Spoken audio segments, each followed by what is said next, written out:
in the 7743, just across from me when the explosive hit him. A sniper got him, and his stomach fell out, and he got both hands and drug it back in. Before we came out, though, on the way out, I said to Bill, I said, I wonder how Mickey got on when he found him there with his belly hanging out. I said, we're going over to this hole and see if he's still there. We went over, and he's still there, lying there, the rifle there, standing there with a bottle of plasma, and he had it in his arm. Well, I thought he was dead, but I went down there, and he's still breathing. He was littered in maggots. I got a stick and brushed some off his face and out his mouth, cleaned him up, and all his belly was maggot. I was sticking and rooted him anyway and cleaned it a bit and left him. I said, well, we won't see him, then we'll be dead. But I think it was 3 or 4 months after. They sent me to Green Slopes. This is the first leave I had. I got malaria, and I said, geez, who's that there? And he had his back to me. He couldn't. I said, geez, I must have seen him somewhere. I could be turned around as Mickey. They picked him up after I'd left him, and an old Chev car they had that they fixed up, and they shipped the wounded out on it. Did you ever think about trying to carry him out yourself? Couldn't carry 2 weeks. We couldn't carry much. We lost weight. Well, they took Rabaul, and where we don't know where. We're just lucky we never got there. One chap there, the natives got him out.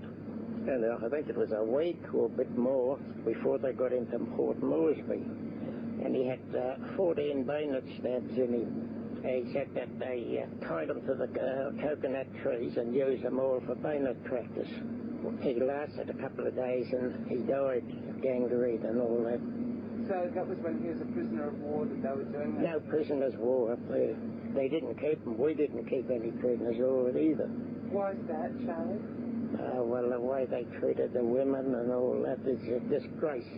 Some of them, their both breasts cut off, and down below they ripped up the stomach. It wasn't a nice thing. We sent patrols out after we had to fall back, and this was a patrolling for a week. And one patrol came along and they found some of our fellas, dead. And Corporal Murphy, his name was, and they found him there with all the meat cut off his behind and his legs. They were half cooked in their machine gun trenches. So they're eating him. That's what you think. That we never took a prisoner after that. It wasn't worth it. How did you cope with that sort of news? I don't take it, but when I come home, I was that way. I didn't know whether I'm coming or going, and all you get a bit of relief is to get drunk. We drank wine, beer, we must have drowned a bottle or 3 out there. Me and Ned Jackson, we sat there and drank, and we didn't have no intention of doing anything. Mad.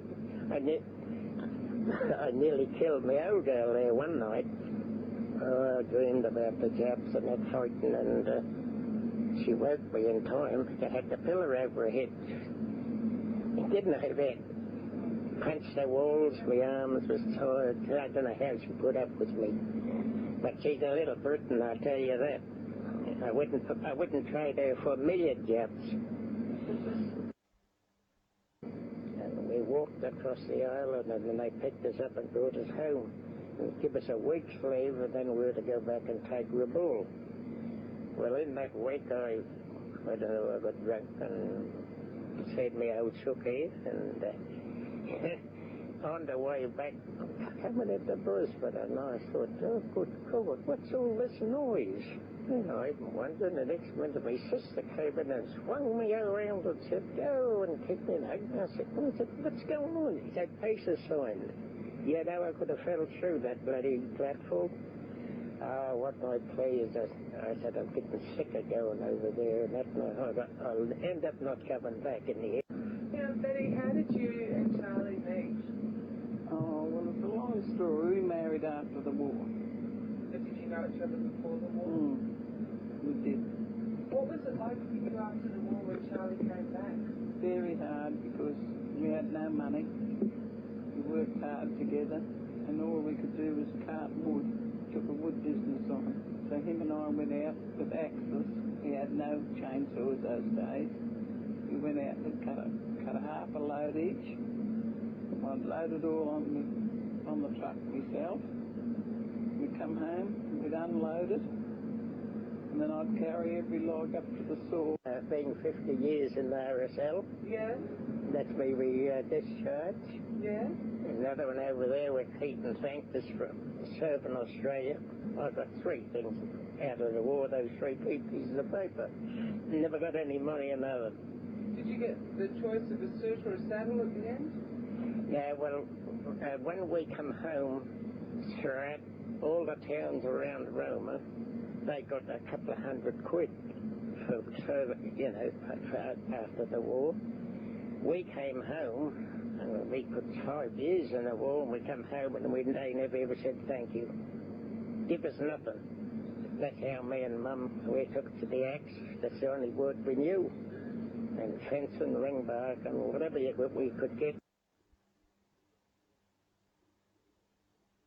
We ended up fighting at the guinea, and And.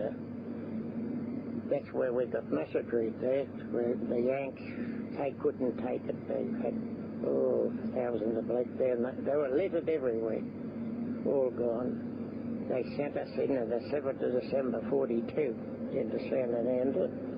We attacked them, we took the place, and we had no more ammunition, so I got word back we had to get out. And we had to fall back to where we started. Later on, they brought more ammo, but we lost over half our battalion there. Massacred, dead and wounded, lost all my mates. I got wounded. I don't think hardly any of them come out of there without it. Oh, yeah, there was one bloke, Jimmy O'Rourke, a chap, he never got a scratch. What was it like in that fight? Well, you couldn't do nothing about it. There were people there dead, and